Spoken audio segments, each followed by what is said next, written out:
Muy buenas tardes, amigas y amigos de la red de emisoras de Herbol que conectan esta transmisión de la edición 2025 del programa El Ánfora. El Ánfora de la red Herbol se instala en todo el país para entrevistar a los ahora 9 candidatos a la presidencia del país que participarán en las elecciones del próximo 17 de agosto de este 2025. Hoy está con nosotros Jorge Tuto Quiroga Ramírez, candidato a la presidencia del país por la Alianza Libertad y Democracia Libre. Gracias por su presencia, muy buenas tardes y bienvenido al Ánfora de la Red Herbol. Gracias, José Luis, gracias, Enrique, gracias, José Carlos, un gusto. A propósito, también están con nosotros los panelistas de esta edición de El Ánfora, José Carlos Solón, director de la Fundación Solón e investigador de la Fundación Solón. También, gracias por compartir esta mesa, José Carlos. También contamos con el aporte del doctor Enrique Velasco Recklin, economista, es fundador y director ejecutivo de INACET, fundación que desde hace 40 años coordina programas de reflexión social para la producción y el empleo digno. Gracias por estar acá en este panel. Un gusto. El Ánfora tiene 4 bloques. El primer bloque es económico y social. El segundo bloque hablaremos sobre medio ambiente y asuntos indígenas. En el tercer bloque, política institucional. El cuarto bloque, educación, salud y además temas de la coyuntura que estamos viviendo en el país. Hay algunas reglas para este programa del Ánfora. El candidato podrá responder a las preguntas en el tiempo de 3 minutos, tiempo que será controlado por el moderador y aparecerá en la pantalla que tenemos delante de nosotros. Los panelistas deberán formular las preguntas en el lapso de 1 minuto. Les pedimos encarecidamente respetar los tiempos que, reitero, aparecerán en la pantalla. Igualmente, a los panelistas, cuando se haya cumplido el minuto para la pregunta, el moderador les hará la advertencia. Si los panelistas desean complemento a la respuesta del candidato, lo podrán hacer. Les rogamos ser muy puntuales en esto que los periodistas llamamos la repregunta. El candidato tendrá 1 minuto para esa repregunta. El moderador hará de nexo entre los panelistas de especialistas y el candidato. La Red Herbol transmite este programa a nivel nacional con la participación de las emisoras e instituciones afiliadas y aliadas en todo el territorio nacional. Estamos también transmitiendo a través de Internet y los sitios web de la red, que son muchos y por eso no los nombramos en esta oportunidad. Bien, vamos a comenzar, reitero, con el candidato a la presidencia del país, quien fue también presidente de Bolivia, Jorge Tuto Ramírez, candidato de la Alianza Libertad y Democracia Libre. Comenzamos contigo, Enrique, la primera pregunta del primer bloque. Gracias, buenas tardes Tuto, buenas tardes. Yo me traigo las preguntas por escrito para no pasarme de mi minuto. A ver, todas las candidaturas actualmente coinciden en el diagnóstico de que el problema es que hay un déficit, que eso obliga a la emisión de dinero, genera inflación y esa es la crisis. Sin embargo, en las últimas 2 semanas, por ejemplo, se ha estabilizado el tema del dólar, ha caído el precio del dólar y también se han estabilizado los precios. ¿No diría que el diagnóstico es equivocado, que el problema no es realidad esa secuencia de déficit, emisión e inflación? Enrique, gracias. No, el diagnóstico está claro y yo no me guío por vaivenes volátiles en la cotización del dólar en las billeteras digitales o en Binance que suben y bajan.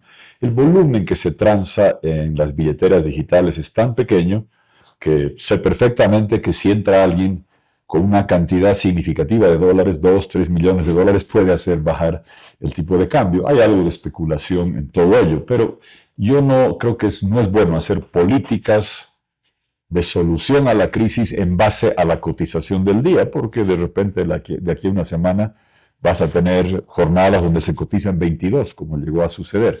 Esa es la volatilidad propia de un país que está en problemas. La realidad es la que señalabas, Enrique. Aquí hubo una gastadera y robadera sin misericordia. La realidad es que no tenemos dólares en el Banco Central. más allá de la cotización y que puede entrar un poco de dólares, que entran unas remesas, entra un crédito, un par de créditos y se puede estabilizar en un tiempo. Pero el gas lo acabaron o mermó notablemente la producción. Perdimos el mercado argentino. Ese es un hecho. Para siempre. Nunca más vas a tener dólares de Argentina. Más aún, cada vez vas a obtener menos dólares del mercado brasileño porque gas argentino va a empezar a ir hacia ese mercado. La baja de gas te trae menos líquidos asociados. Menos líquidos asociados significa que tienes que importar más diésel y gasolina con sobreprecio y corrupción, con cada vez menos dólares. La conclusión es que hoy no tienes diésel, no tienes gasolina, tienes el dieselazo de facto, tienes una realidad en la parte de dólares que no estamos viendo, que hay 2.200 millones de dólares de ahorristas en un corralito que no devuelves. Hasta que no devuelvas, no vas a recuperar la confianza. La caída de los dólares, tú la sabes bien, desde 2014 viene cayendo todo el nivel de divisas, han vendido el oro, mitad del oro, han vendido y ignorado los derechos especiales de giro del Fondo Monetario, han usado todos los dólares del Fondo de Protección del Ahorrista, del encaje, del Fondo de Inversión Productiva, del Fondo de Hidrocarburos, todo se lo han farreado. Ese es un tema estructural. Entonces, fijarse en que cuánto cuesta el diésel hoy o cómo va el dólar, nos vamos a perder. Hay que irse a fondo. Tienes que hacer una inyección de dólares con un programa internacional para garantizar que tengas un puente de estabilidad y pagar diésel y gasolina sin corrupción, para garantizar que puedas devolver los dólares de los ahorristas. Hasta que no hagas eso, Enrique, no va a haber confianza y no va a haber normalidad. Para dejar de financiar, tú señalabas algo que es correcto, financiabas la gastadera con la plata del gas, se acabó el gas, con los dólares del Banco Central se acabaron, ahora es con emisión inorgánica, que tú sabes que eso genera inflación y angustia a la gente cuando va al mercado. Nuestro programa de salvataje soluciona los tres temas. ¿La pregunta? Bueno, adelante un minuto. Sin embargo, totalmente de acuerdo con que nos hemos gastado las reservas, todo lo que tú has dicho.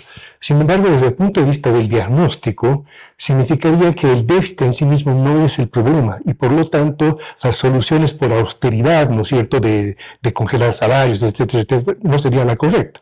El tema es que necesitamos dólares, necesitamos exportar más o lo que sea, pero la solución no es una solución de austeridad como las que pregona el Fondo Monetario, etcétera. A ver, la solución es, primero tienes que parar la gastadera. No hay un país con un déficit fiscal de 10% al año financiado con emisión inorgánica que sea sostenible. Erogas, 14.600 millones de dólares, 10.600 en bienes y servicios, 4.000 en inversión, todo con sobreprecio, viajes, viáticos, la gastadera. Tiene que haber un recorte sustancial de la gastadera. Y tienes razón, hay un problema estructural en falta de dólares. El traer inversión extranjera, aumentar las exportaciones va a demorar un tiempo, por eso requieres un puente de estabilidad para poder tener la inyección de dólares que te permita tener diésel y gasolina sin sobresalto, devolver los dólares en la banca para tener normalidad y tener financiamiento orgánico, no emisión del Banco Central en moneda local, que te aplaste la inflación. Ese puente de estabilidad te va a permitir después traer inversión en hidrocarburos, en minería, en litio, generar exportaciones y tener un futuro luminoso. José Carlos, ¿puedes ir con una pregunta? Después volvemos contigo. Buenas tardes, Tuto. Mi pregunta tiene que ver con el litio. El litio está en boca de todos, es un tema muy sensible en el país. La siguiente gestión de gobierno va a marcar quizás un nuevo horizonte, ¿no? No obstante, la pregunta que yo tengo tiene que ver con cómo realmente van a funcionar estas zonas franjas que muestran claramente el programa que han presentado Libre, tomando en cuenta de que, bueno, tú sabrás, la batería de tu reloj, por ejemplo, la batería del celular de José Luis, apenas tienen el 3% de litio y se necesitan muchos otros insumos. Entonces, ¿cómo van a funcionar estas zonas francas, tomando en cuenta la necesidad de los diferentes elementos que necesitan en una cadena de valor para producir una batería? Bien, gracias, José Carlos. Es un tema central para nosotros. Mira, cuando aparecieron los teléfonos, el 2007, no sé si tienes Apple o si tienes Android, yo tengo Android, creo que por acá todos estamos con Android. Llegaron en el 2007 la tercera fase de la revolución tecnológica. Primero eran computadoras personales en los 80s. Yo era ingeniero de IBM, recuerdo que la primera vez que podías trabajar en casa era en los 80s. En los 90s el Internet, 2007 este aparatito. Yo decía, Bolivia tiene la posibilidad de hacer régimen de zonas francas para hacer aquí las baterías de litio. El señor Morales me respondía, ¿por qué solamente baterías? Hagamos autos, dijo. Hace 15 años y hasta ahora ni un triciclo ni un patín. Tenemos la posibilidad de desarrollar el litio. ¿Cuál es la lógica que queremos aplicar? Primero, todo con Potosí, nada a espaldas de Potosí, todo con transparencia. Tienes que tener reglas, no amiguerismo. No decir, Enrique es mi amigo, tiene una empresa afuera, que venga y le daré. No, reglas con ley de litio, con Potosí recibiendo lo que necesita recibir por justicia, que participe de todo este proceso. ¿Qué hay que hacer con el litio? En mi criterio, lo mismo que hemos hecho con el gas. Venderlo a precio internacional a Argentina y Brasil, y le hemos vendido a una fracción del precio, una cuarta parte, a las zonas industriales, a las fábricas, al Parque Industrial de Santa Cruz, al Parque Santibáñez de Cochabamba, para generar industrias. Hoy el drama es que esas industrias están por quedar sin gas. En el litio tenemos que aplicar esa lógica. La transformación de China en una potencia manufacturera fue por el régimen de zonas francas de todas las zonas costeras, Shenzhen, Guangzhou. ¿Alguien conoce fábricas de Apple? No hay fábricas de Apple. Todo hacen en China. Es un proceso de largo plazo. Es evidente que el régimen de zonas francas tiene que ver todo lo que está señalando. El litio, sin el litio no hay la batería. A ver, no quiero aburrir a la gente. La batería de litio es un partido de tenis. No les voy a dar la digresión de ingeniero, pero es un partido de tenis. El cátodo y el ánodo. El cátodo es un iraní, Comani, cobalto, manganeso, níquel. Y es como un partido de tenis que con su raqueta saca, y al otro lado está Djokovic con grafito. Él recibe, después se da la vuelta, sacas cargas, descargas, va y viene. El litio son las pelotitas. La tecnología de las raquetas puede cambiar, tienes que traerlas, importarlas. Pero sin litio, sin las pelotitas, no hay partido de tenis. ¿Cuál es el problema del mundo hoy? Que 63 a 97% de todo lo que acabo de decir lo hace China. Lo refina y manufactura China. El mundo quiere diversificar. Ahí es donde tenemos que crear la OPEL, la Organización de Países Exportadores de Litio, Bolivia, Argentina, Chile, y hagamos aquí los regímenes de zonas francas y hagamos acá un polo de baterías de litio y llenar el altiplano boliviano de fábricas de batería de litio, de relojes, de celulares, de vehículos, motonetas. Un minuto. Gracias. Sí, estoy totalmente de acuerdo con la necesidad de pensar en la generación de valor agregado, pero 14 años del gobierno del MAS, como tú decías, no nos ha dejado ni una patineta ni una bicicleta, ¿no? No obstante, yo veo la dificultad que está teniendo, por ejemplo, la empresa francesa Eramin en este momento en Centenario Ratones con la implementación de extracción directa de litio. Ellos tienen una planta para 24.000 toneladas. La construyeron con inversión china y recompraron la parte de los chinos, que es algo muy particular, ¿no? No obstante, están en su primer año de implementación y el tiempo y lo que ellos esperan producir este año es apenas 10.000 toneladas de las 24.000 que se han diseñado. En Bolivia estamos en una situación muy diferente. Los cálculos de esta empresa es que en el fondo ellos van a alcanzar realmente una producción estable y alcanzar su capacidad máxima en los próximos 3 años. Entonces, esto de las zonas francas a mí me genera mucho ruido porque garantizar una cadena de valor es un tema, garantizar la producción de la materia es otra. Bien, claramente es de mediano plazo. Nadie pretende de que haces una ley y al día siguiente aparece la fábrica. Pero vamos a cambiar de ser un país extractivista, integrarnos a la cadena de producción con valor agregado, llenando el altiplano, el Alto, Oruro, Potosí, de fábricas de baterías de litio, de centros de inteligencia artificial, centros de datos, sí lo vamos a hacer. Pero si yo digo, solo voy a hacer lo que alcance a ver en 5 años, no avanzan los países así. Deng Xiaoping en China hizo el régimen de zonas francas en los 80, cuando hizo una famosa gira, y es después 10, 12, 15 años es que llega a eso. Si solo vas a hacer lo que tú vas a cosechar, no avanzamos. No fue así el gas. El gas fue varios gobiernos que hicimos negociaciones hasta que el 99 se abrió el gasoducto. Hay que verlo en mediano plazo y concluyo con una idea, José Carlos. A la gente dice que es imposible. Yo me pasé 1 año y medio hablando con Intel en los 90s. Iban a hacer una fábrica de procesadoras de Intel, lo que entra en la computadora IBM, en el Alto.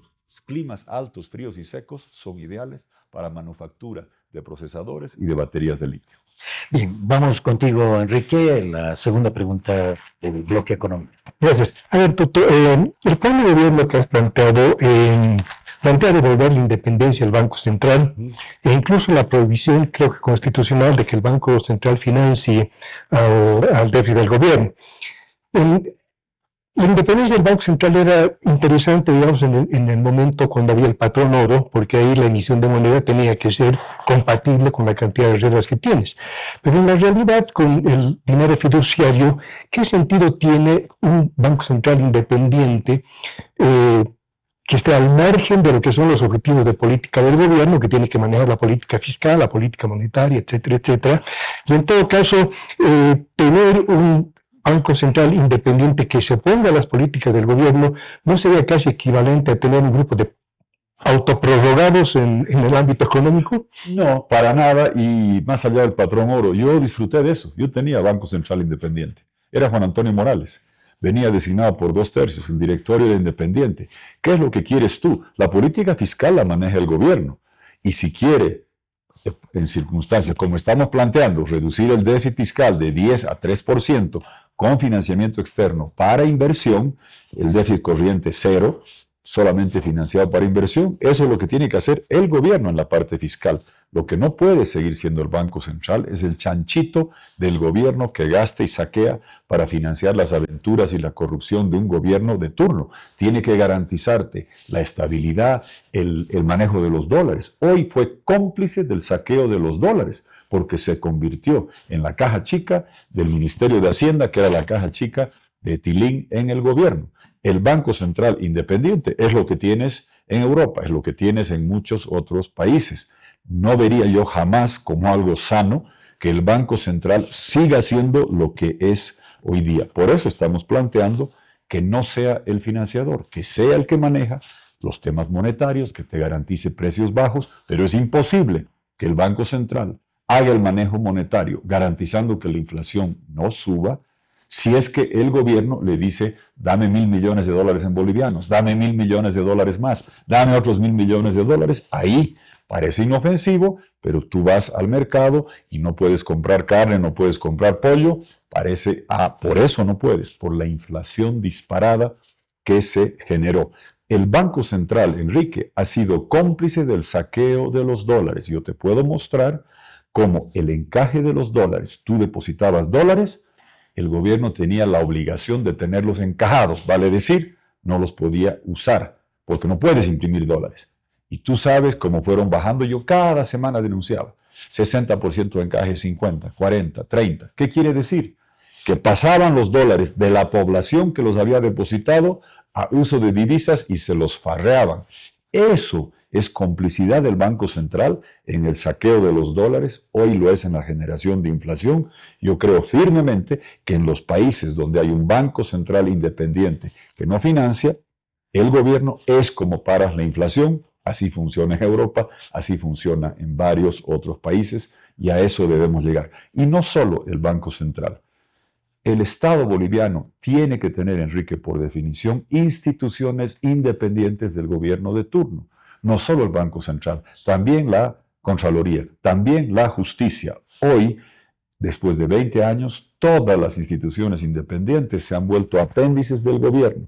Un sistema republicano necesita independencia de todas las instituciones monetarias, judiciales, Ministerio Público, Defensoría del Pueblo y todas las otras. Jorge, a propósito de esto, hablando del Estado, proponen ustedes achicar el Estado. ¿Eso qué significa? Cierre de ministerios, despido de personal del Estado. ¿Qué significa achicar el Estado? Y si eso va a ahorrar dinero al país. Sí, va a ahorrar, significa bajar de 17 a 12 ministerios, pero yo quiero ser claro porque a veces se exagera en estos temas cuando se habla del tamaño del Estado.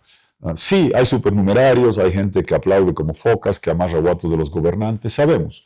Todo el mundo tiene, yo no necesito que me amarren los guatos. Por mérito, por capacidad, servicio civil, eso hicimos. Mucha gente te va a decir eso. La diferencia es que yo lo hice. Había 2.000 funcionarios de carrera por mérito con un superintendente de carrera administrativa, Walter Guevara. que vigilaba que se haga bien la carrera. Yo tenía 150 personas del más alto nivel profesional en el órgano electoral, Defensoría del Pueblo, en servicio de caminos con Bakovich, en aduana con Amparo Vallivian, en servicio de impuestos con Segada. Tener instituciones independientes por mérito, por capacidad y por competencia. El principal desafío en la planilla pública, que son 440,000 personas, yo escucho 1,000,000, no, 440,000, seamos más, 60% es salud y educación. Mi propuesta ahí es la autonomía total. Hoy día la salud y educación no funcionan porque los ítems los maneja el gobierno central, la infraestructura, gobiernos regionales, el equipamiento, los gobiernos locales, y cuando no hay atención sanitaria ni buena educación, no sabes a quién responsabilizar.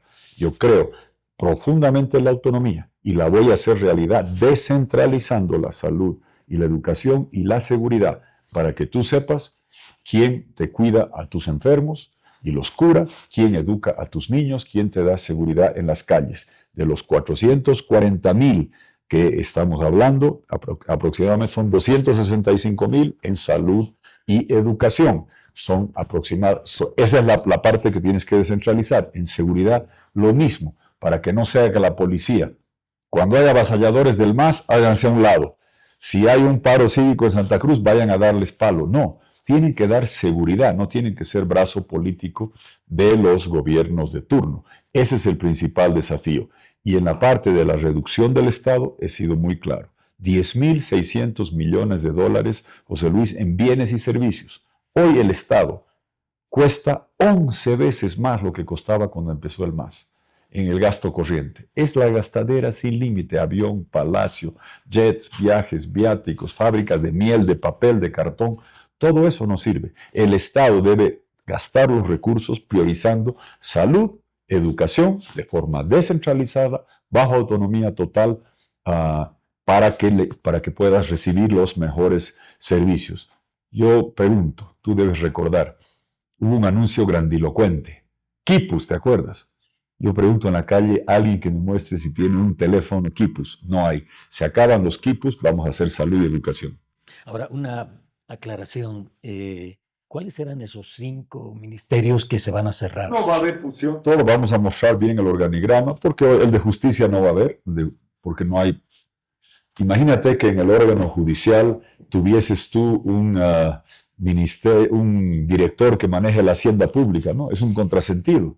Si creemos en una república con órganos independientes, ¿qué haces con un ministerio de justicia? En la parte económica vamos a hacer fusiones para tener una visión integral, vamos a tener 12, pero la gente, a ver, para que entendamos bien, ahí no viene la gran cantidad de ahorro. Donde viene es en la erogación de bienes y servicios, donde hay la gastadera, porque no hay austeridad, y hay la robadera porque todo se adjudica a dedo, por excepción, por decretazo, sin licitación. Vamos a volver a los principios de administración de la ley SAFCO. Todo es por licitación pública. Te puedo mostrar miles de ejemplos donde todo se ha comprado al doble, un tercio más. Tú recortas 25% y ahí tienes el ahorro. En 30 segundos me puede decir cuáles son los otros 4 ministerios que vamos a fusionar los del área productiva para que tengan una sola visión. Vamos a reducir el Ministerio de Justicia. Hay una presentación especial de eso, con cuadros, con números, que permíteme hacerla, que la vamos a mostrar hasta con grafiquitos. Ya viene, ya la tenemos hecha. Perfecto. José Carlos, tu pregunta. Tuto, sobre el empleo. El empleo es un elemento importante. En tu plan lo mencionas varias veces: generar fuentes de empleos, habilitar las condiciones para que existan nuevas empresas, pequeñas, medianas. Bueno, es un poco lo que están hablando también muchos otros candidatos. Sin embargo, una duda que yo veo, una duda que yo tengo es el carácter de la informalidad en el trabajo en función de los patrones de acumulación. Es decir, la gente prefiere ir a trabajar, por ejemplo, al oro, que trabajar en la agroecología, porque obviamente el oro da más plata que el cacao, ¿no? O que el plátano. ¿Cómo vas a competir o cómo vas a generar y cuál va a ser el grado y la calidad de estos empleos que se van a crear, ¿no? Estos empleos que me imagino son empleos formales, ¿no? Compitiendo contra este universo de commodities, de mercancías de alto valor, que son muy atractivos para la gente que necesita dinero y necesita recursos. Muy interesante, José Carlos. ¿Qué estamos diciendo ahí? La gente, hay mucha discusión como corresponde sobre el programa de estabilización. Lo hemos discutido. Somos los únicos que decimos cómo. Otros te van a decir, Papá Noel va a traer dólares, o ¿no? Voy a hacer que créditos remanentes que aún no se han desembolsado, cambiar el uso, temas que no aplican. Tienes que hacer un programa internacional porque tienes una crisis de balanza de pagos. Eso te da el puente de estabilidad de 2, 3 años con ese puente de 12 mil millones de dólares en 2 a 3 años. ¿Qué está al otro lado del río? Cambiar todo, todas las leyes de hidrocarburos, de minería, de litio, de agropecuaria. Te doy un ejemplo.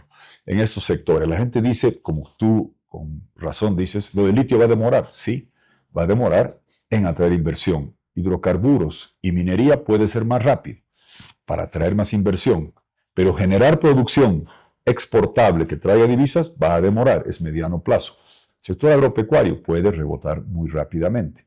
Puede generar, lo hemos mostrado en un foro el otro día, 1.300 millones de dólares adicionales el 2026 en exportaciones.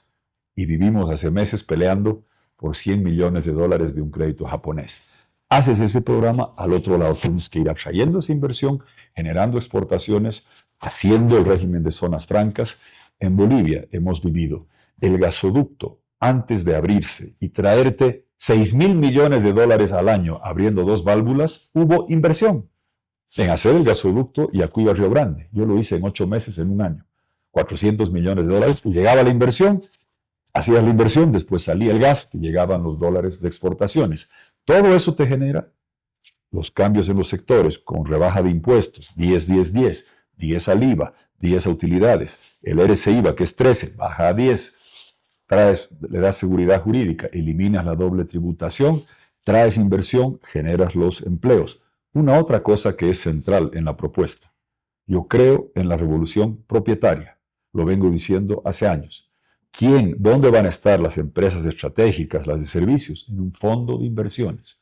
Y vamos a distribuir títulos de propiedad popular. Tienes 18 años, tú tienes un poquito más, eres agente económico activo sujeto de crédito. Vale $1.500 el título de propiedad popular. Crece en el tiempo, te da dividendos, es tuyo, puedes emprender, eres sujeto de crédito. Lo mismo en la tierra, titulada individualmente. ¿Y sabes quién me ha dicho? Me ha pedido, y lo vamos a hacer, las caseritas en el mercado. Me decían, eso que dice usted, de que tengamos títulos individuales, eso yo quiero para mi puesto. Sí, mi mamá me lo pasó, pero me cobran patentes municipales y me extorsionan. No, propiedad de todo, puestos en el mercado, los jóvenes con propiedad, sujetos de crédito y agentes económicos activos y emprendedores futuros. Perfecto. Pero muy brevemente, por favor. Sí, sobre el trabajo informal en este caso, que es una preocupación generalizada ya en la gente que trabaja en Uber, en Pedidos Ya, por ejemplo, ¿qué va a hacer el gobierno de Tuto Quiroga frente a las leyes para garantizar que estos sectores del trabajo, principalmente en empresas como Pedidos Ya, Uber, puedan tener acceso a la salud, acceso realmente a todos estos servicios, más allá del fondo Pitita que ustedes le llaman, ¿no? Un minuto. Sí, tienes toda la razón. 2 cosas en esto. Me olvidé comentarte lo del tema del oro ilegal. Mira, en el mundo de hoy, tener certificación de oro ambientalmente sostenible vale más. Todo hoy día en el mundo, si tienes productos que usan explotación laboral o contaminan, tienes menos mercado. Es rentable hacerlo legal, formal y sostenible. Segundo, hay que modificar la ley laboral para adecuarla a la realidad de que hay gente que trabaja por hora, por día, trabaja cuando puede. Sí, lo conozco perfectamente. JP Velasco es el que ha hecho Pedidos Ya, ha hecho Yango. En Yango trabajan 50.000 jóvenes que se ganan la vida en 2 llantas, en 3, en 4, hacen 6 millones de deliveries, de entregas o de recojos al mes. Evidentemente no son 6 millones de personas, porque tú puedes usarlo 2 veces por semana y tú lo usas 8 veces al mes, pero eso te muestra que es necesario adecuar el anticuado sistema laboral a la realidad de un mundo tecnológico, digital, de emprendedores, porque hay gente que es hasta youtuber o tiktoker que también tiene que tener la oportunidad de ganarse la vida y tributar como se debe. Bien, tenemos que ir a la primera pausa de este programa en el que estamos entrevistando al candidato a la presidencia del país por la Alianza Libertad y Democracia, Jorge Tuto Quiroga. Enseguida retornamos.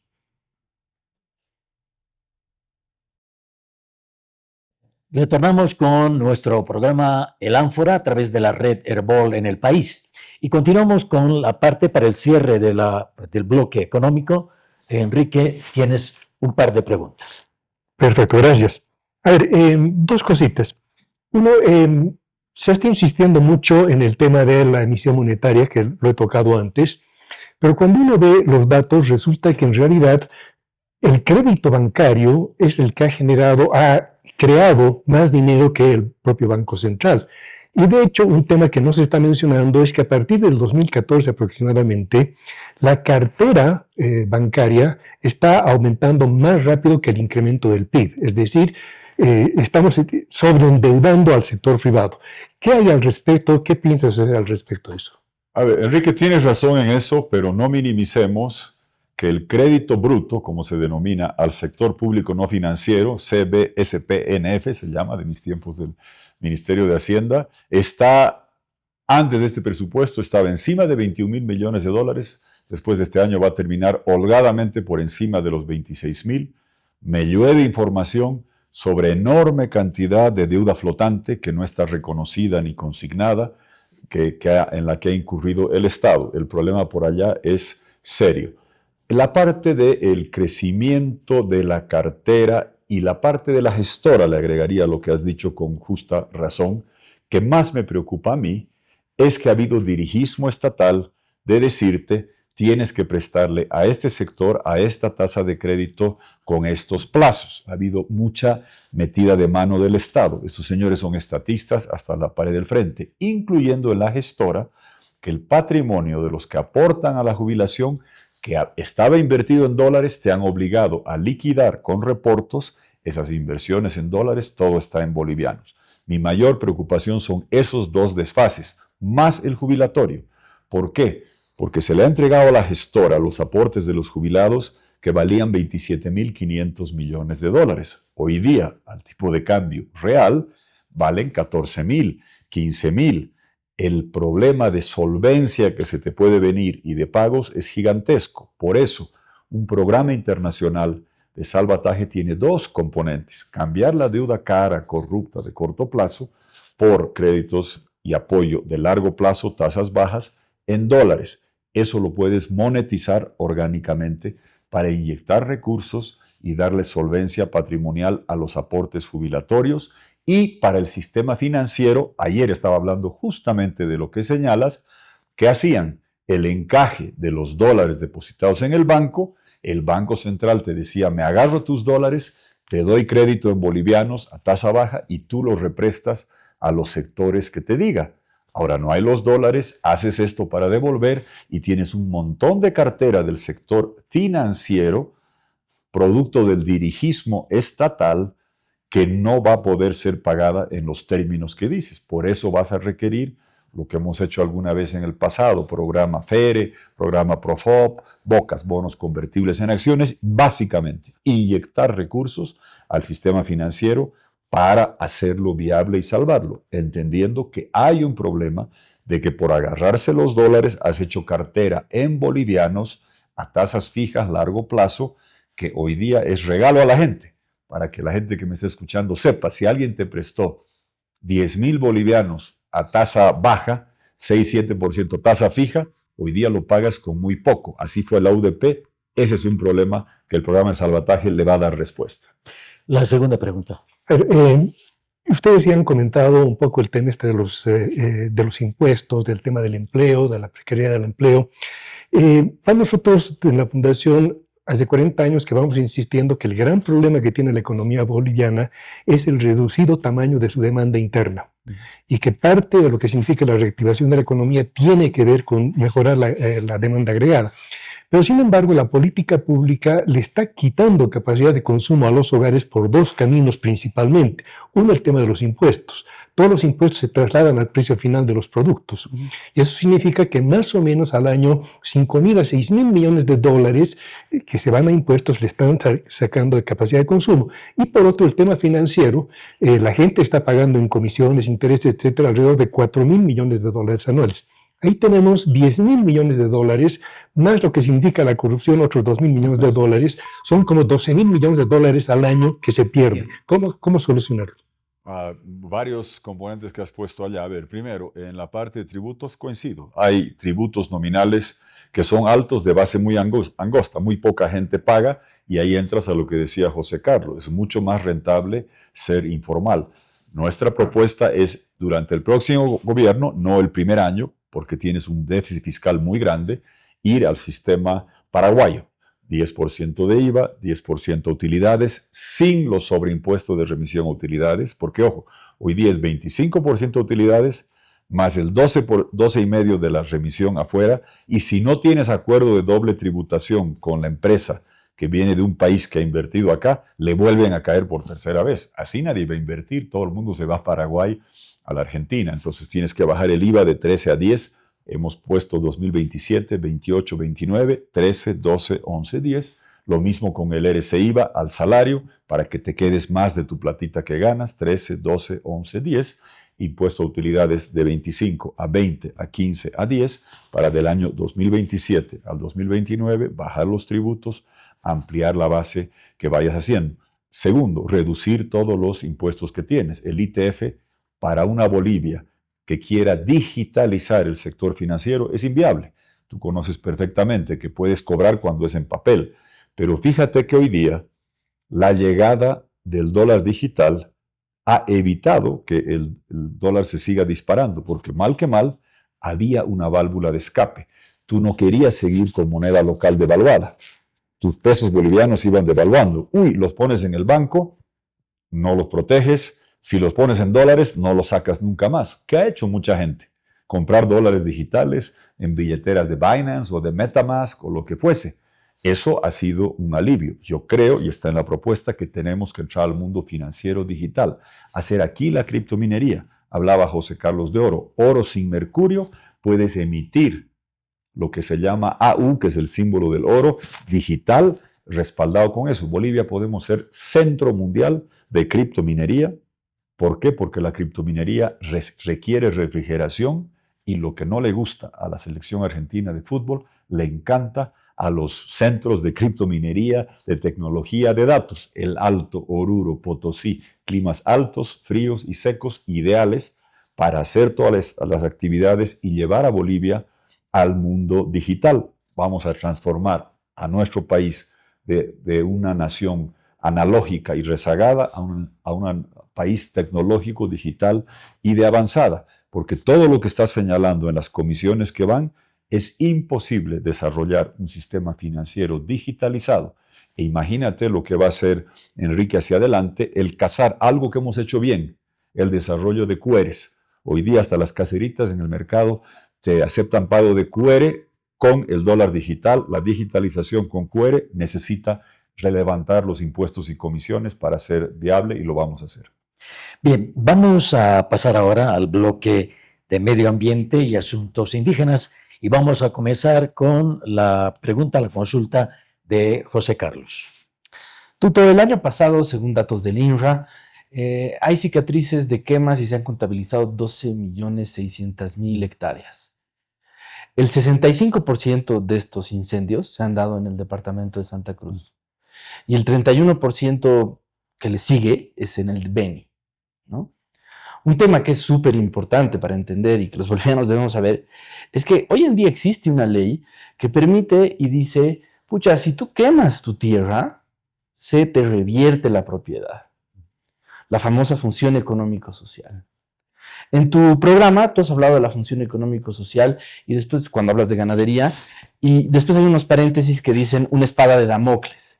Y luego sugieres entre líneas de que habría una modificación que se va a realizar la función económico-social. El otro día muchos candidatos a la vicepresidencia me decían, algunos, vamos a hacer respetar la función económico-social. ¿Cuál es tu posición frente a los incendios y la función económico-social de la tierra? Varias cosas allá, José Carlos. Primero, que es doloroso ver cómo se quema en partes de Bolivia nuestra Amazonía. Yo recuerdo que escándalo en Naciones Unidas por los niveles de quema que había en Brasil, y proporcionalmente, como proporción del territorio, aquí quemábamos más.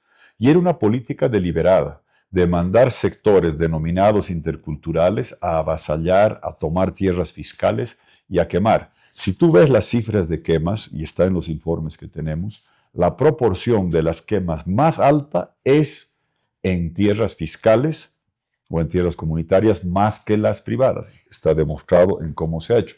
Todos tenemos que cuidar, hay normas que cambiar y ajustar, y yo creo en eso profundamente, porque hay gente que dice que esos son temas ideológicos. No, no son.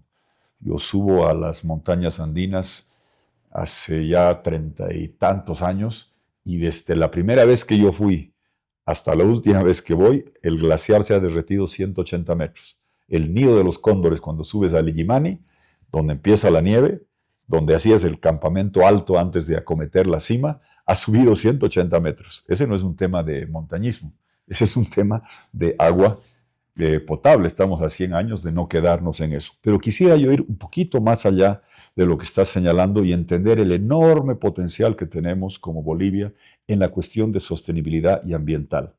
Ricardo Hausmann, buen amigo venezolano, maneja el centro de Harvard, usa hace tiempo una evaluación.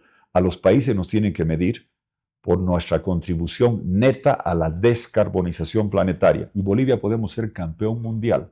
¿Por qué? Porque no tenemos petróleo, gas emite 1/3 menos que los líquidos, tenemos buen viento, buen sol, tenemos que cambiar la matriz energética, tenemos montañas altas, enorme potencial hidroeléctrico. Es triste decir que el último gran proyecto hidroeléctrico en Bolivia lo hizo Tuto Quiroga Luisaga, mi papá, en Corani, en Cochabamba, cuando era ingeniero de ENDE. No hemos tocado. ¿Qué tenemos que hacer?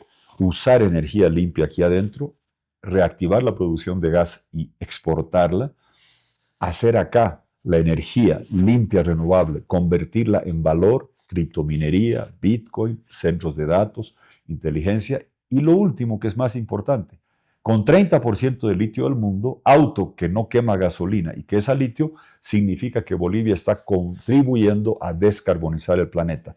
Yo lamento, José Carlos, que esto no hubiera estado de moda cuando negociamos el contrato con Brasil, porque le cobramos el suministro calórico, reemplazar fuel sucios de Sao Paulo por gas, que emitía menos. No le cobramos la limpieza. Tenemos que entender que Bolivia puede contribuir enormemente a limpiar y descarbonizar el mundo por el litio, porque no tenemos petróleo y porque tenemos la posibilidad de, si preservamos la Amazonía, ser un jugador potente en esas ligas. Sí, una pequeña aclaración.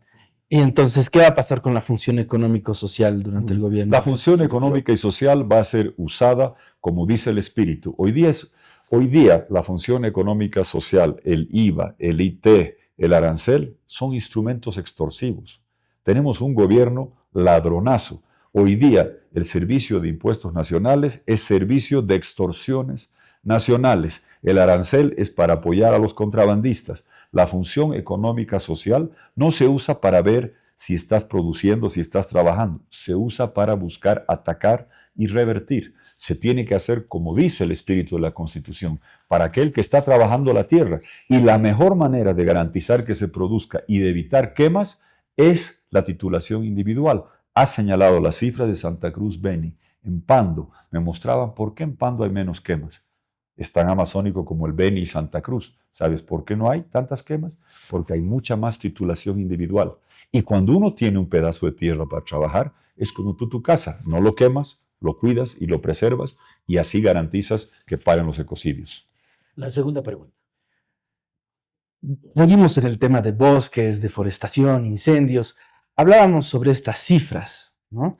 Estas cifras que son importantes porque según el tipo de propiedad, ¿cuánto se ha quemado el año pasado según las cicatrices de quema, ¿no? ¿Y qué es lo que se ve? Se divide en tres, y en tres partes bastante iguales. Los más afectados son las tierras fiscales no disponibles. Como tú señalas, pueden ser estos interculturales, el 31%. ¿Cuál es el siguiente tipo de propiedad más quemado? El siguiente tipo de propiedad más quemado es la empresarial y la mediana, que tiene 27%. La misma cifra de los pueblos indígenas. Existen dos drivers de los incendios, dos conductores, dos actores que están fomentando esto. El agro y los interculturales. En este sentido, vuelvo a preguntar, ¿cuál va a ser tu posición frente a quienes queman? La tierra es de quien la trabaja, Sí. pero no de quien la quema. Así es, y nadie tiene derecho a quemar absolutamente nada porque todos pagamos la factura. Mi política es clara, no va a haber la permisividad que ha habido con los ecocidios, las leyes ecocidas. No, se va a garantizar que la tierra es de quien la trabaja, titulación individual. Creo en eso firmemente. Con todo respeto podemos discrepar. Yo creo firmemente que cuando algo está titulado a tu nombre, sea tu puesto en el mercado, los recursos naturales o la tierra, la gente la cuida. Nadie manda a quemar su propia casa. Es la mejor forma de poder trabajar de esa manera. Hoy día en Santa Cruz se conoce con nombre y apellido quienes han llevado movimientos de supuestamente, no sé qué llamarles, digámosle avasalladores, para tomarse tierra, mandar a quemar, extorsionar, y vemos una y otra vez cómo es una política deliberada del movimiento al socialismo, de proteger a los avasalladores, de fomentar las quemas para generar movimientos políticos que copen territorio. Vivimos así hace 20 años. Cuando tengamos un gobierno que diga vamos a producir más sin las quemas indiscriminadas que se producen, protegiendo la propiedad, vamos a avanzar. Y yo invitaría en esta discusión, José Carlos, tú con la influencia que tienes, a revisar lo siguiente. Silenciosamente, aquí estaba buscando en mi celular justamente para mostrarte eso. Descarbonización neta como país. No solamente es cambiar la matriz energética, energía limpia, el litio que tenemos, sino que también hay que hacer la reducción de emisiones y el secuestro de carbono. ¿Sabías tú que la empresa campeona mundial en secuestro de carbono es boliviana? Es, y aquí está la tablita, te la voy a mostrar, la que está porque hemos hablado con ellos. Hay el COP en Brasil en noviembre. Yo voy a llevar, siendo presidente allá, a mostrar al mundo cómo, más allá de toda la fama merecidamente ganada que tenemos de quemar, silenciosamente, no reducción de emisiones, más allá, secuestro de carbono. Aquí está la tabla. ¿Ah? Biochar. Biochar, así es, que la has conocido, que la has visto. Campeona encima de empresas brasileñas y otras. ¿Qué haces? Dejas de quemar la madera remanente, la vuelves fertilizante, biochar, tienes más soya, más trigo, puedes hacer lo mismo en el Beni y creo que tienes inversión de empresas internacionales de alto relieve en bonos de carbono. Eso es algo que está subexplotado. Te reitero lo que te decía. Yo solamente hubiera querido tener la posibilidad de emitir bonos de carbono por la limpieza que hicimos con el gas boliviano de Sao Paulo. Y no solamente cobrar los $10 el millón de BTUs, hoy día estaríamos con enorme cantidad de recursos. Hay muchas cosas por hacer. Sí, hay mucha gente que es responsable de las quemas. Nosotros vamos a tener un gobierno que garantice que no hay quemas indiscriminadas y se protege el medio ambiente. Bien, no, voy a pasar la pregunta de Enrique, por favor, y después aclaramos lo que quieres. Un tema que ya lo han tocado respecto al tema del oro.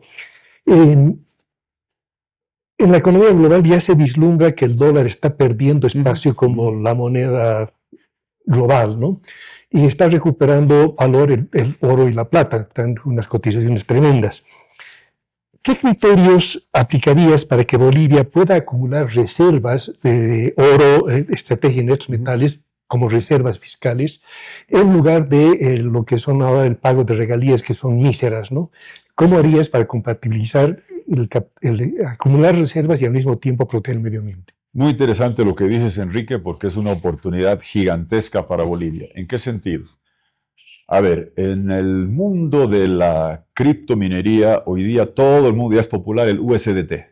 ¿Quién ha hecho el USDT? Tether se llama la empresa. Conozco a la gente que ha hecho esto. Queremos que vengan ellos y todos a Bolivia a hacer esto. ¿Qué es el USDT? Es el dólar digital, no el de papelito, el de verde. La gente de mi edad, de nuestra edad, de repente cree que el dólar es el billete de 100 o de 20. La gente joven ni ve los $2. Es un USDT en su billetera digital.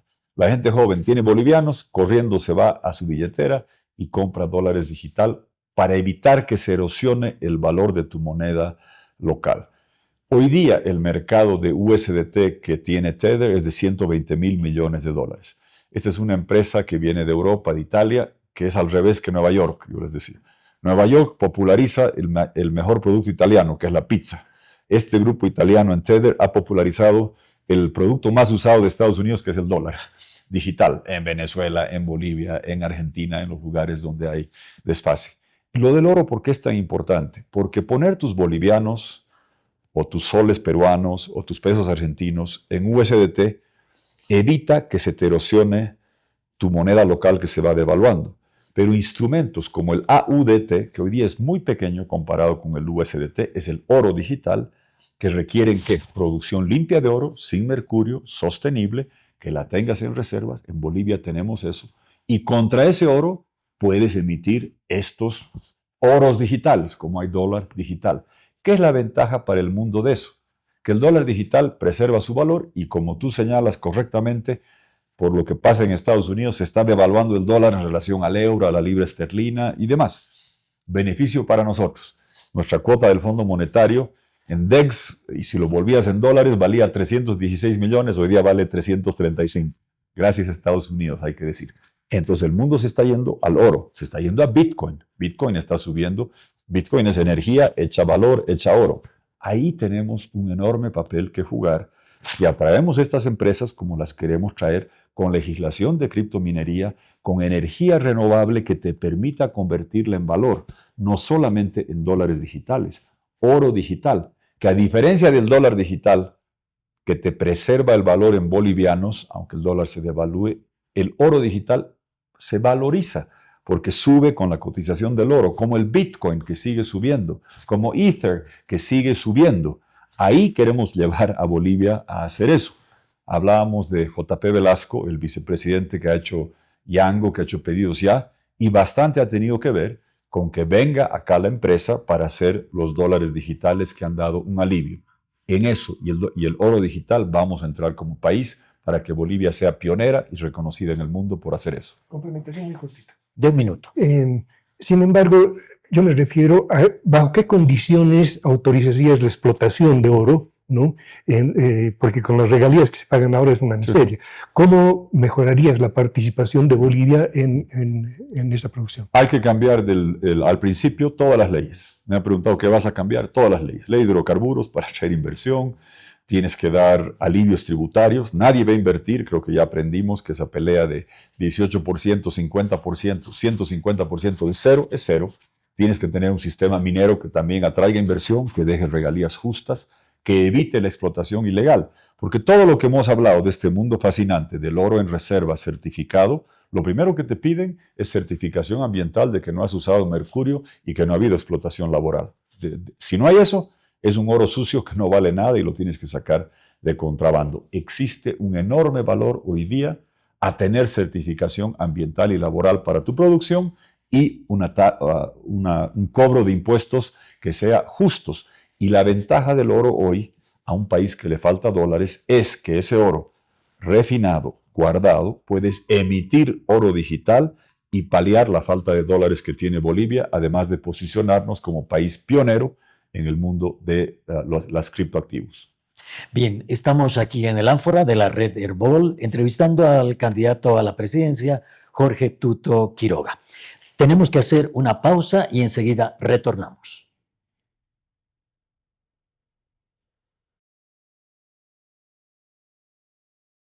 Volvemos acá al ánfora de la red Herbol con el bloque de medio ambiente para cerrar este bloque de medio ambiente y asuntos indígenas. Estamos con el candidato a la presidencia, Jorge Tuto Quiroga. José Carlos, ¿tenías una aclaración? Más que aclaración, es una pregunta sobre, dando continuidad a lo que decía Enrique. Incluye la aclaración, por favor. Voy a tratar de, va a ser un ejercicio difícil, pero no, vamos a ir directo con lo del oro. En el tema del oro, la pregunta de Enrique es muy importante, porque es, ¿cuál va a ser tu política frente a los mineros y los actores mineros, ¿no? La minería del oro y la minería aurífera se caracteriza el 2023, 3.000 millones de exportación, probablemente 3.000 millones más de exportación ilegal, ¿no? ¿Por qué? Porque es más fácil y ahora es más interesante además sacar el oro de forma ilegal para venderlo en el Perú porque ahí hay dólares, ¿no? Entonces, más allá de las soluciones en las criptomonedas, en el mundo digital, ¿no? Aquí hay que tomar medidas concretas, claras, ante un actor que conseguido mucho despliegue territorial y que tiene mucho poder político, ¿no? El sector minero, cooperativista. ¿Qué vas a hacer exactamente con este sector? Trabajar en el marco de la legalidad. Yo sé, José Carlos, que hay sectores que tienen poder político que viven al margen de la ley. Y si yo quisiera transar con ellos, hace tiempo que hubiera pues negociado con los que producen la coca del Chapare, que a diferencia de la milenaria tradicional de Yungas, solo se destina al narcotráfico. Y con esas cosas yo no transo. La ilegalidad en el oro, en el narcotráfico, en el contrabando, todo ello tiene que... Bolivia tiene que ser un país legal, formal, en absolutamente todos los sectores. Lo que tienes que entender es primero que hay una cuestión que has mencionado de pasada que es de fondo. Si no tienes una política cambiaria, sensata, terminas fomentando estas industrias.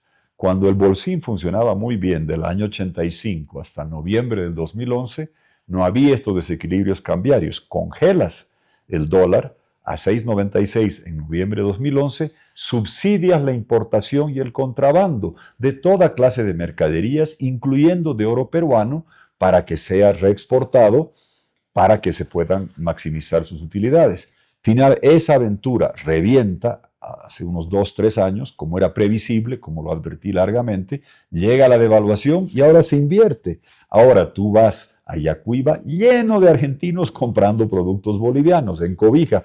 Todos los brasileños vienen y les parece barato. Entonces, en lugar de subsidiar la importación como hiciste del 2011 para adelante con un tipo de cambio fijo, hoy día estás subsidiando la salida y el drenaje de gasolina, de GLP, de diésel, de mercadería, de leche, de carne y todo lo que está saliendo, y de oro también. Tú tienes que primero tener una política cambiaria sensata, si no, todo esto, y no es solo el oro, es absolutamente todo, desde garrafas hasta leche, hasta carne, entra o sale si tienes desfases cambiarios. Ese es un tema estructural. Lo otro, en la parte minera, yo te puedo demostrar cómo hay empresas, como tú decías, lo del biochar, ExxonMobil se llama la empresa que hace secuestro de carbono, empresas que te muestran lo muy rentable que es exportar oro refinado con certificado de que no está usado con mercurio. A todo el mundo decir, en el marco de la ley, con un tipo de cambio sensato, vas a ganar más, con impuestos más bajos, eres propietario, tienes tu puesto en el mercado, te conviene formalizarte. La legalidad tienes que demostrar a la gente que es rentable y es muy rentable. Y en el caso del oro, lo que hablábamos de la criptominería te permite que lo más rentable con el oro, en lugar de exportarlo, sea tenerlo refinado, tenerlo acá, emitir los criptoactivos basados en el oro, el AUDT que se llama, tener los dólares acá es mejor para el país, es mejor para el productor, y ahí hay un pequeño detalle. Tú les preguntas a los exportadores de oro legal, tienes que tener certificación ambiental de que ha sido hecha sin mercurio, sin explotación laboral, para maximizar lo que Bolivia pueda recibir. Bien, Enrique, tienes... No, creo que en medio ambiente... Perfecto, yo tengo una consulta. El tema del gas. Hace un ratito decía que se va a reactivar la producción del gas. Bolivia es un país gasífero. ¿Han estudiado, han investigado si todavía tenemos gas, si lo de Mayaya es cierto?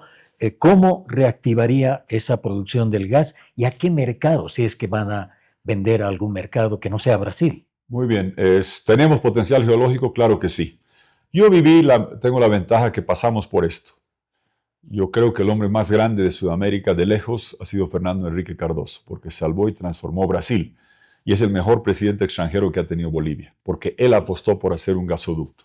Los informes de Petrobras eran negativos porque decían justamente eso. Bolivia no tiene reservas certificadas. ¿Cómo vas a hacer un tubo para comprar reservas que no están certificadas? El argumento de Cardoso es nadie va a invertir hasta que no hagamos el tubo y hasta que no desarrollemos el mercado termoeléctrico en Sao Paulo. Y así fue. Tuvo razón, algún día lo reconoceremos como merece. El potencial geológico sigue estando allí.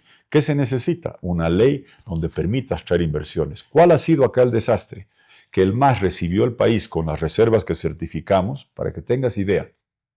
Yo cuando me enjuician por haber hecho la exploración de aquí o en Cahuasi, les muestro en el Congreso y en la Corte Suprema cómo los malhadados, denostados, neoliberales Hacíamos el 99, el 2000, 64 pozos exploratorios al año con inversión extranjera. Algunos funcionan, otros no.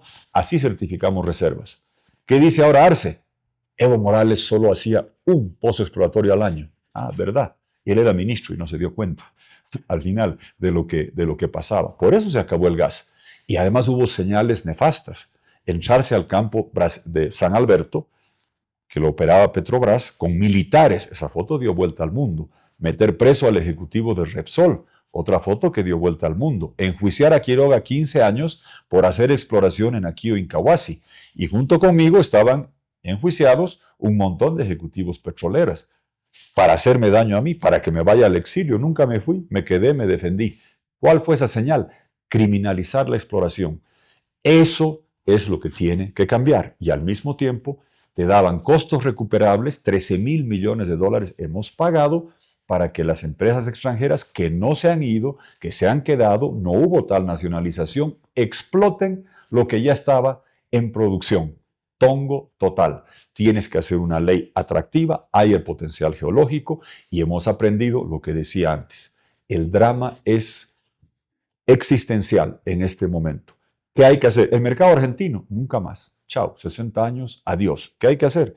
Yo estaba en Puerto Suárez, en ese tubo que lo inauguramos en el 99, yo me abrazaba ese tubo de felicidad, salió mucho gas boliviano. Hoy día cada vez pasa más gas argentino y menos gas boliviano.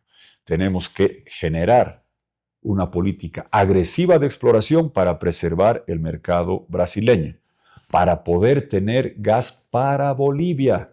Si no hacemos eso, vamos a tener que apagar los focos y prender las velas, cocinar a leña porque no va a haber gas ni GLP y andar en patines porque no va a haber GNV para los micros y taxis. Es dramática la necesidad del cambio y atracción de inversiones.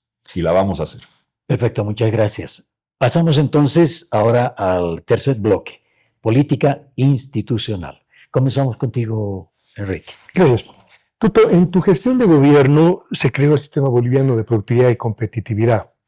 Desde la perspectiva de la institucionalidad o la falta de institucionalidad en el país, ¿a qué atribuyes que esa iniciativa no hubiera echado raíces? Porque a partir del 94-95 o 2004-2005 ya no hubo, ¿no? 25 años después, ¿volverías a intentarlo? ¿Qué harías diferente respecto a productividad y competitividad? Obviamente, todo país como principio necesita ser más productivo y más competitivo. Lo que ha cambiado es que el mundo ha cambiado. Hoy hay un mundo digital de inteligencia artificial que en 2004-2005 no hablabas de hacer. Hoy tienes que incorporar esos elementos en todo lo que vayas a hacer. En la parte de productividad tienes que incorporar el uso de la biotecnología. Tienes que incorporar el uso de la tecnología en todo. Hacer salud sin investigación tecnológica y biotecnológica no tendrías ni vacunas contra el COVID ni vacunas contra el sarampión. Hoy día el decir que no integrarías inteligencia artificial en un país más competitivo, te quedarías rezagado. Lo que ha cambiado es eso. Yo te diría que los resultados que hubo, ¿en qué se basaba ese modelo? En abrir mercados para productos bolivianos y con satisfacción te puedo decir que hice mi parte y que me duele que se perdió. Abrimos el mercado norteamericano para hacer sectores textileros extremadamente productivos y altamente competitivos. Con orgullo, yo recorría tiendas en Estados Unidos y Europa que decían prendas de vestir hecha en el Alto por mano de obra boliviana. Con orgullo podías ir por Europa y ver Brasil Nat. Tuve que aceptar que la denominación se quede así porque si no eran 3 años más de pelea. Les dije a los productores de castaña, ¿queremos el nombre o queremos las exportaciones? Pues dejamos, Brasil Nat no es brasileño, es boliviano, es de Pando, es del Beni, abrimos mercado europeo. Hay que abrir el mercado chino. En esa dimensión de productividad, competitividad, yo le agregaría, Enrique, hoy toda la parte tecnológica. Si no usas inteligencia artificial, te vas a quedar rezagado. La revolución que se viene en salud, en educación, en justicia, en comercio, con inteligencia artificial es tremenda. Va a cambiar absolutamente todo. No tengo posición firme, pero sí predilección por el sistema de inteligencia artificial de Meta, porque los otros, el Google Gemini, el ChatGPT de OpenAI, el de Anthropic, son cerrados. Vale decir, si los uso en Bolivia, estoy usando servidores de fuera. El de Meta es abierto. que me gusta eso, puedes traer el código fuente, ponerlo en centros de inteligencia artificial en Orinoca, lindo lugar, alto, frío, seco, lo llenamos de chips de NVIDIA, hacemos un centro de inteligencia artificial, refrigeración natural, para poder adecuar acá a salud, educación, justicia, productividad en Bolivia el sistema de Meta, que es abierto. Y me encanta el nombre.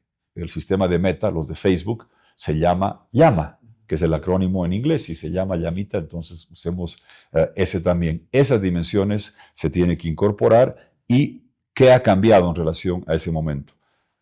China estaba irrumpiendo hace 20 años. Hoy es un jugador y es el principal socio comercial, económico de todo Sudamérica. El puerto de Chancay está allí. Tenemos que llegar a los mercados de Asia y hacer acuerdos de libre comercio con los países de Asia, no solamente Europa, y salirnos de Mercosur en la parte comercial, en la parte de ciudadanos, títulos universitarios, bien. En la parte comercial, no, es una cárcel, hacer nuestros acuerdos comerciales para agregarle al Asia a esa visión de hace 20 años.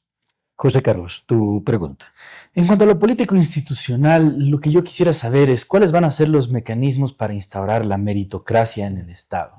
Porque en realidad mucho pasa por ahí, por escoger bien a la persona adecuada para que pueda ésta ser ministro, ser director, ser jefe de unidad. Tú tienes un célebre discurso donde dices, pucha, es como una empresa de avión, Sí, ¿no? sí. Ajá. Donde tú agarras y si cambias al dueño de la empresa, No cambia no cambian los pilotos, Exacto. porque esto es lógico, en eso estoy de acuerdo. ¿Cuáles van a ser los mecanismos que vas a implementar? Los de reconocimiento al mérito y competencia en la carrera y los de designación de las cabezas institucionales de forma transparente con los mejores. Fácil decirlo, difícil hacerlo. Soy el único que se va a sentar en esta silla que lo he hecho. Podemos entrar a los nombres, quedaron en la historia, quizás Enrique, quizás alguna gente se acuerde de ellos. Yo tenía menos de un tercio del Parlamento. ¿Cómo designamos 150 personas en las instituciones? Por mérito, no porque eran mis amigos. ¿Por qué votaron por Ana María Campero, defensora del pueblo? Porque era una persona por mérito. ¿Por qué votaron en el Congreso por Dermisaki, por Wilman Durán, por De la Rocha, por Valdivieso, en el primer tribunal constitucional que lo creamos? Yo les firmé sus títulos, porque eran los mejores abogados de Bolivia.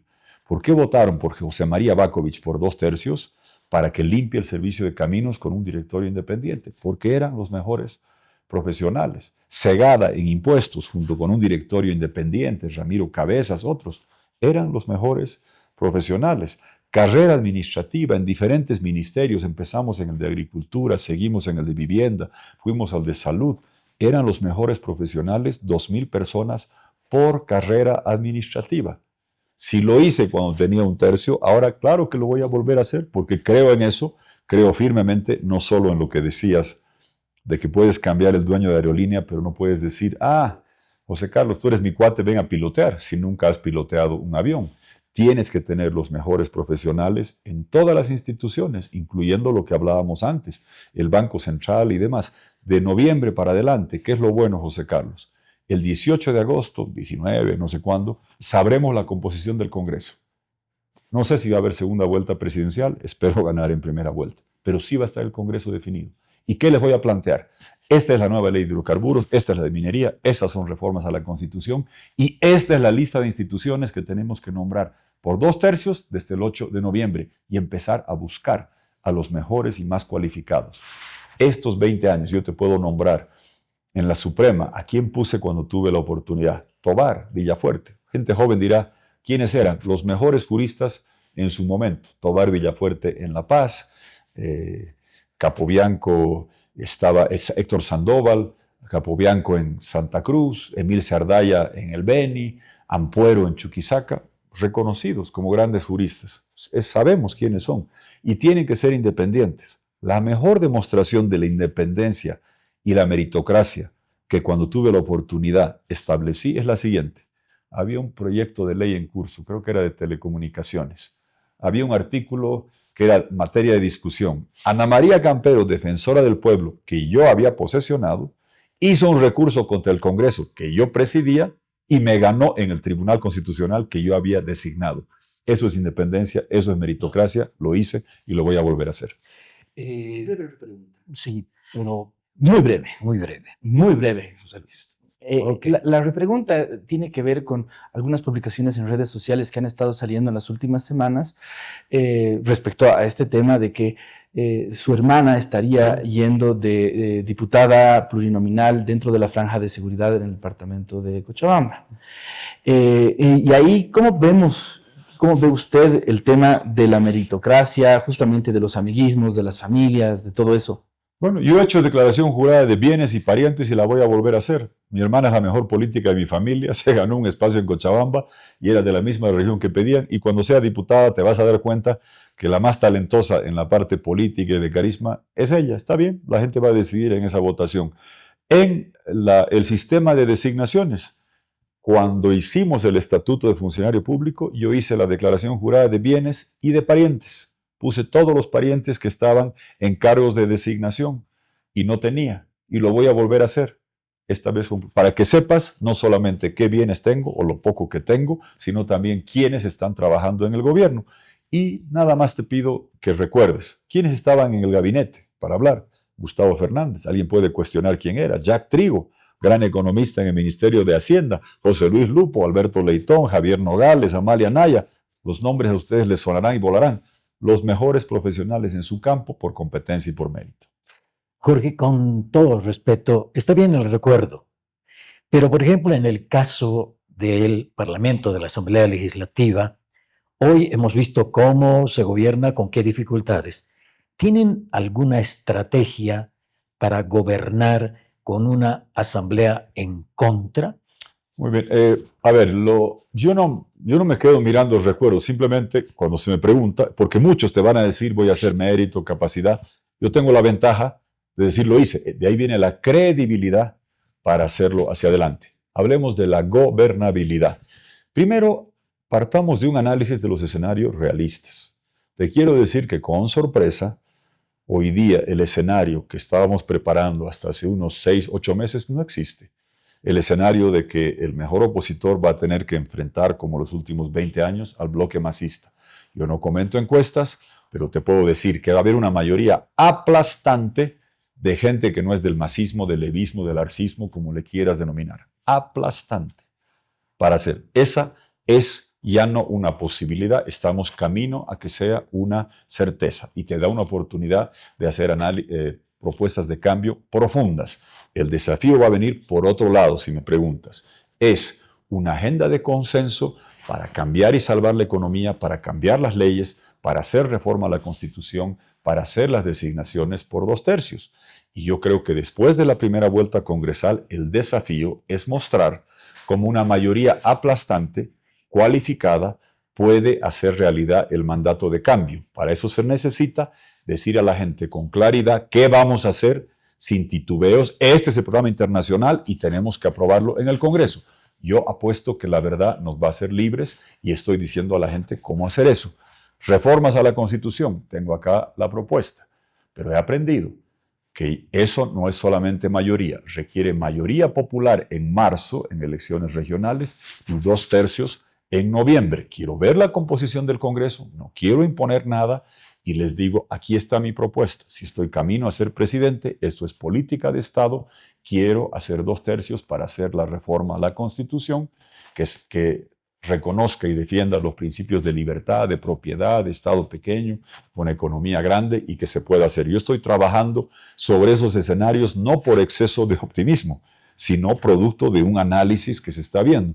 No comento encuestas, nada más te pido que revises las que se han publicado, no las comento ni las valido porque sé lo que hay atrás, pero ve tú una tras de otra y nadie hubiera pensado que de las 6 candidaturas principales en varias encuestas, 5 sean de filas que no son del MAS. Y si haces la proyección de eso, muestras que existe una posibilidad que antes no se avisoraba ni preveía. No solo una mayoría aplastante, sino mayoría cualificada. Lo importante es conseguir mandato. Lo que yo no quiero es engañar a la gente.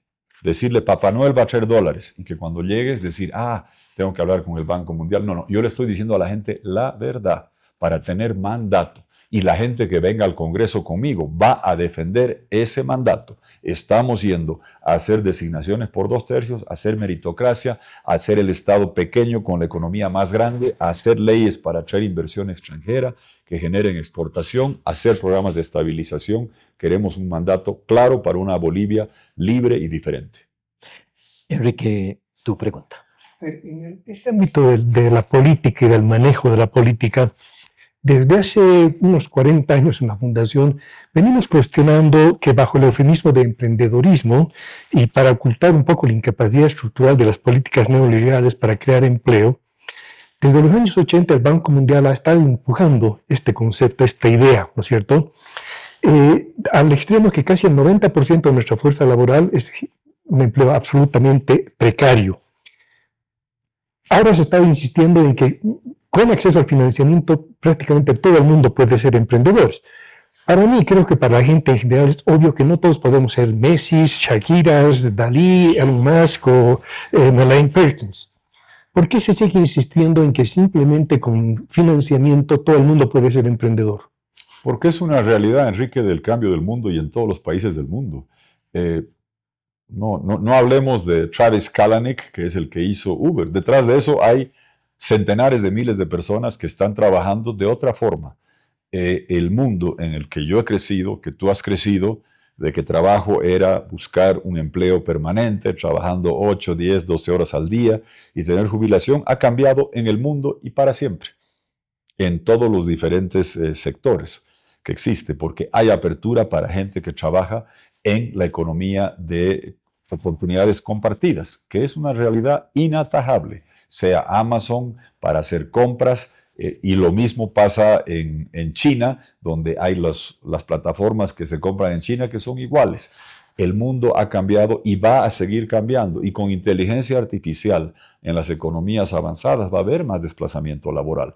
Lo que tenemos que hacer acá es hoy entender que el mundo ha cambiado, que va a seguir cambiando, que cada vez va a haber más pedidos ya, va a haber más yangos, va a haber más sistemas de comida rápida preparada digitalmente, de turismo que va a venir a través de paquetes digitales que hagas.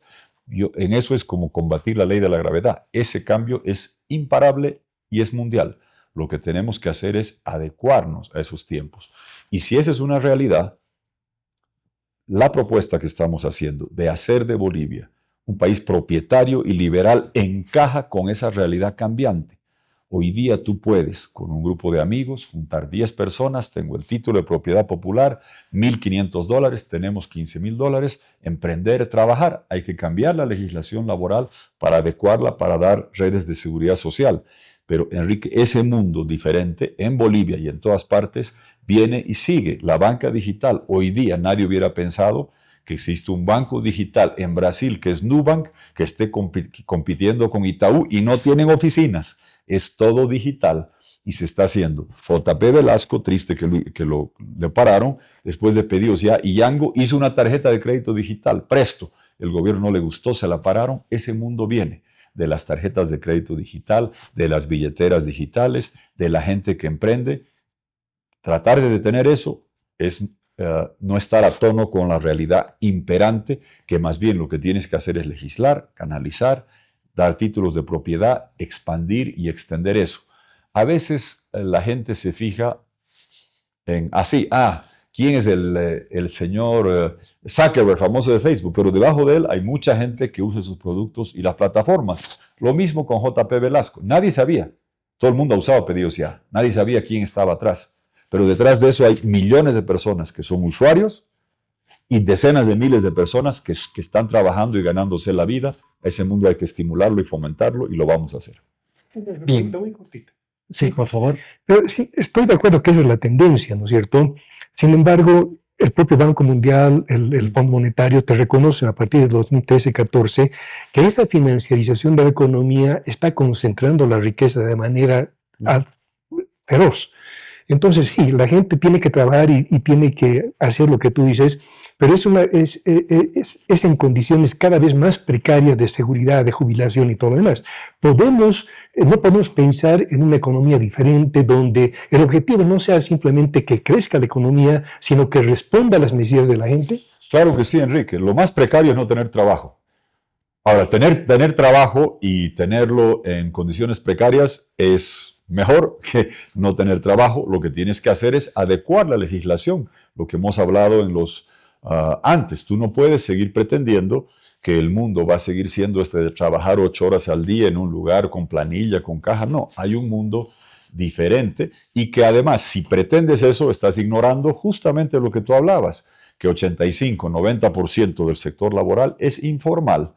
Y buena parte de eso está en esta clase de emprendimientos. Por eso, la solución es estructural. Reconocer que estamos en un mundo donde la gente quiere trabajar libremente, dar propiedad, asegurar mecanismos de crédito, bajar impuestos, ampliar la base tributaria y reconocer, no esconder, que hay cada vez gente que está en el mercado, más gente que está en el mercado informal o de emprendedores, y hacer legislación que reconozca esa realidad y que deje de pretender que los trabajadores son un grupo de disfrazados que aplauden a Arce de la COP cuando ya no hacen absolutamente nada. La realidad boliviana de gremialistas, de emprendedores, de gente que está en el mercado es diferente.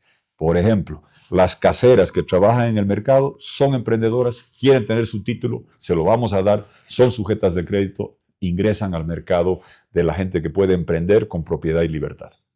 Bien, muchas gracias. Vamos a la última pausa del Ánfora en la red Herbol.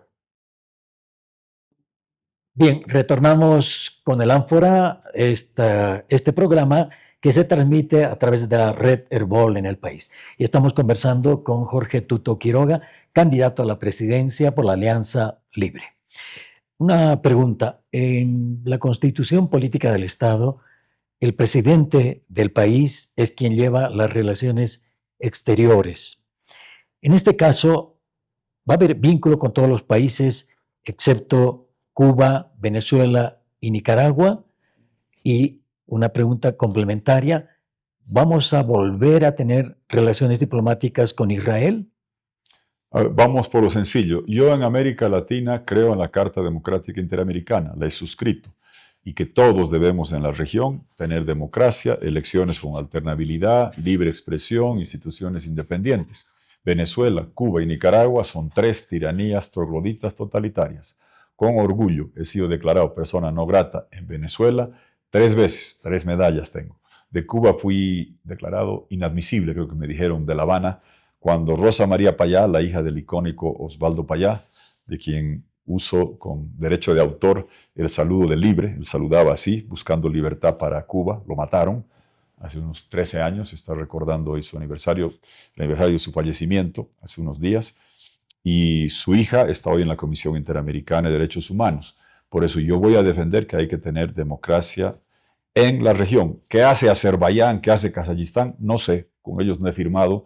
Yo no soy evangelista democrático para ir a cambiar Qatar ni Azerbaiyán. En América Latina, con aquellos que respetan la Carta Democrática Interamericana, y si como ciudadano he combatido estas 3 tiranías caribeñas, como presidente también, yo no cambio de discurso.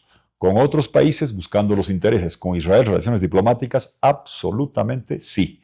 Y turistas que vengan a Cuernavaca desde el principio, y nos interesa eso. Saliendo a otras partes del mundo, tengo mis posiciones, pero no voy a pretender ser yo el que arregle el conflicto de Ucrania. Pienso Slava Ukraini, Heroyam Slava, que es terrible que hubieran invadido una potencia colonialista imperial, hubiera invadido Ucrania. Yo desde Bolivia tengo mi posición, sí. Voy a ir yo allá a decir, no, yo tengo que arreglar Bolivia, en América Latina que se respete la Carta Democrática, y así como acá vamos a desalojar al MAS después de 20 años, quiero que Venezuela tenga lo mismo que vamos a tener acá, libertad y democracia, y Nicaragua también, y Cuba también. En otras partes del mundo tengo mi posición, y si alguien viene a meterse con nosotros, defenderé. En el caso de Irán, me sorprende esa clase de relaciones tan estrechas con un país que el año 94 mató 85 personas en el centro AMIA, muchos argentinos, 6 bolivianos, con nombre y apellido. ¿Qué clase de relación podemos tener con un país que hizo eso? ¿Y por qué en la anterior gestión de Morales trajeron a Bahidi, el autor intelectual de ese abominable acto terrorista que sesgó la vida de 6 bolivianos en Buenos Aires, y lo recibían al autor intelectual de eso en Warnes, para hacer la escuela militar, no sé qué, de la ALBA y no sé qué cosas. Esa clase de cosas conmigo no van, soy claro, soy tajante, y si como ciudadano he defendido la democracia y la libertad en la región, lo voy a hacer como presidente porque soy solidario con aquellos que están buscando lo mismo que aquí vamos a tener, un país con libertad y con democracia. Me imagino que el intercambio de embajadores con Estados Unidos, de seguro. Al día siguiente. Perfecto. Vamos contigo. A ver, en el tema educativo, lo que estamos viviendo actualmente obviamente es resultado de que sobre todo nuestra educación superior se aplazó en términos de formar los profesionales que podían haber administrado el Estado de mejor manera. Visto eso, ¿estaría de acuerdo o estaría dentro de tus planes durante tu gobierno imaginar un debate respecto a una educación superior de élite, centros especializados en los temas de moda, digamos, para que esa gente efectivamente esté aislada de instancias políticas, pueda ser financiada por el Estado en temas de posgrado y todo lo demás, de tal manera que empecemos a crear una élite profesional? Muy interesante eso, Enrique. Tienes toda la razón en eso, creo en la meritocracia, creo en las mejores oportunidades. No desprecio lo que se ha hecho en el pasado. Mucha gente dirá, ajá, que tú estudié aquí, que la gente que trabajó conmigo en diferentes lugares, ¿no? Alberto Valdés trabajó en Utah, Amalia Anaya, de donde venía, Manuel Contreras, en fin, tuvimos oportunidades de educarnos donde mejor se podía hacerlo.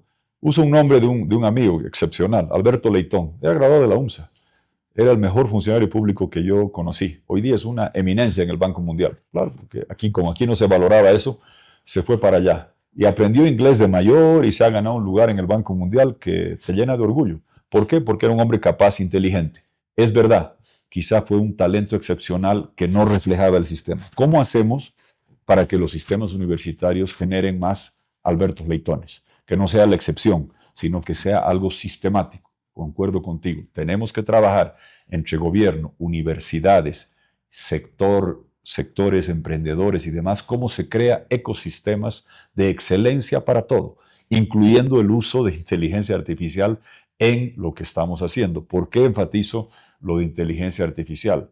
Porque durante décadas, gente como yo valía más que una persona con capacidades lingüísticas y de interacción. Porque yo sabía programar en Fortran, en Basic, sabía hacerlo bailar al Excel. Hoy día con inteligencia artificial va a valer más quien puede interactuar lingüísticamente con los modelos para extraer los mejores diagnósticos sanitarios, los mejores dictámenes jurídicos, los mejores servicios. Adecuándonos a esta realidad, comparto plenamente que hay que hacer estos programas, incluyendo algo que yo he visto en 2 lugares. Yo voy a China 3 veces al año. En India he estado en los últimos 4 años, creo que 6, 7 veces, para admirar. En India, el gobierno, con universidades y con la Cancillería, adivina qué hace. No solo manda a su mejor gente fuera, sino que trae los mejores jóvenes, traen 2 veces al año a 80 personas de diferentes países del mundo a llevarlos a India durante, creo que son 3 semanas. Y adivina qué pasa. Hacen esto hace 25 años y hoy día esas personas son viceministros, son directores y tienen lazos para exportar lo que es un país potencia como India. Lo mismo en China, lo mismo hacía Estados Unidos. Me parece que lo que estás diciendo es eso lo que debemos hacer, generar estos sistemas con los programas de intercambio donde nuestra mejor gente pueda ir a China. Si hoy día me dices qué idioma quisieras aprender, yo quisiera aprender mandarín. Ya muy tarde, pero que ya no se puede. Pero yo quisiera que jóvenes bolivianos vayan y aprendan mandarín y que sepan inglés, que vayan a India, que vayan a China, que vayan a Japón y crear esas élites que nos integren al mundo. José Carlos. Querido Tuto, muchas gracias por la entrevista. Ya estamos llegando casi al final. No puedo perder la oportunidad de esta pregunta que la vengo teniendo en la boca desde hace más de 32 años, ¿no? Pasa que yo llevo el nombre de un desaparecido de la dictadura de Banzer. Mi abuela, durante la mitad de su vida, luchó por la verdad y por tratar de encontrar los restos de su hijo desaparecido. Llegó a la Corte Interamericana de Derechos Humanos y la sentencia se lo favorable. Así es. ¿No? Yo quisiera saber cuál va a ser tu posición frente a este pasado que no es sencillo, yo sé, y los desaparecidos. Se dice, el IBIF, por ejemplo, ha dicho que existiría la posibilidad de que los restos de mi tío estuviesen en una propiedad de Banzer, a la cual no han podido ingresar todavía. ¿Cuál va a ser tu posición frente a los desaparecidos de la dictadura Banzer? Mi posición va a ser toda la investigación, toda la apertura. Yo sé los dramas que ha vivido Bolivia. Yo era más niño en esa fase. Y creo que si algo reconozco es que del 82 para adelante supimos construir democracia con estabilidad y todos hicieron un aporte mayor o menor. Lo triste fue en los últimos años que gente que provenía de la democracia otra vez ha repetido esa cadena de cosas, de Hotel Las Américas, de perseguidos, de exiliados, y vamos a vivir años de años otra vez, como tu familia, en la Comisión Interamericana de Derechos Humanos. Yo he estado ahí varias veces, incluyendo el tema de la reelección indefinida. Yo creo que Bolivia debe tener total apertura, yo no tengo nada que esconder, nada que tapar, que se investigue absolutamente todo, y que se investigue bajo los mecanismos del sistema interamericano que los han beneficiado. Yo creo en eso. A usted no los han beneficiado, les han hecho justicia, perdón por la mala expresión, que les han hecho justicia. Yo creo que mucha gente, así como tu familia, también hoy día requiere esa clase de justicia. Yo quiero que Bakovich tenga justicia. Fue vilmente asesinado, traído a La Paz y le sesgaron la vida. Roger Chonta Pinto se tuvo que ir al exilio, perdió la vida.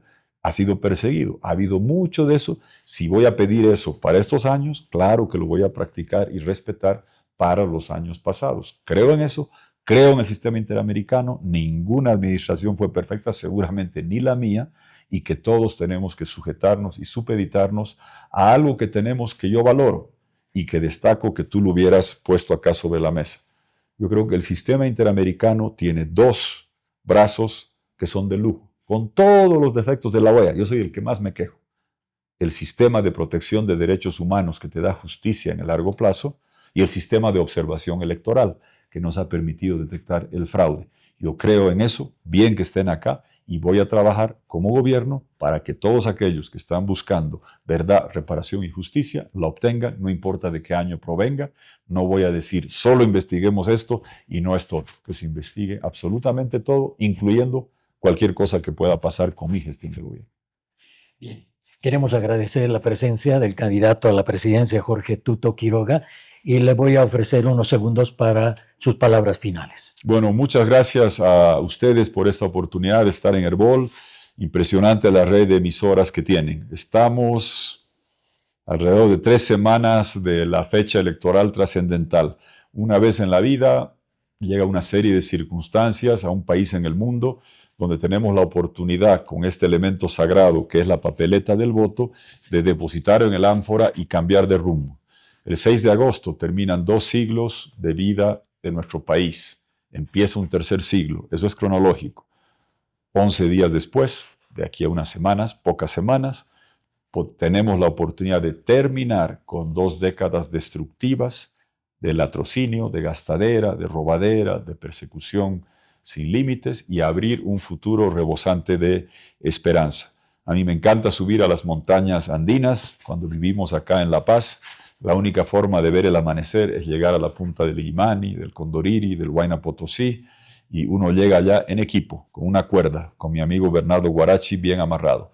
Les ofrezco que esta alianza libre es una cuerda para que juntos vayamos a la cima del desarrollo del país que podemos ser, con estabilidad, con inversiones, con empleos, con exportaciones, con justicia independiente, con autonomía total, con propiedad, con libertad, con un Estado pequeño, la economía grande y la gente siendo dueña de su destino. Eso podemos hacer juntos y estoy convencido que el 17 de agosto podemos figurativamente, metafóricamente, llegar a la cima democrática para ver un amanecer de esperanza y de futuro que pueda tener Bolivia durante décadas. Lo podemos hacer juntos. Ese futuro diferente empieza cuando lo hacemos juntos con la Alianza Libre. Los invito a hacerlo realidad el 17 de agosto. Muchísimas gracias. Dios bendiga siempre a Bolivia. Muchas gracias, y a ustedes, amigas, amigos, oyentes de la red Herbol en el país, también muchísimas gracias. El ánfora volverá en la siguiente sesión.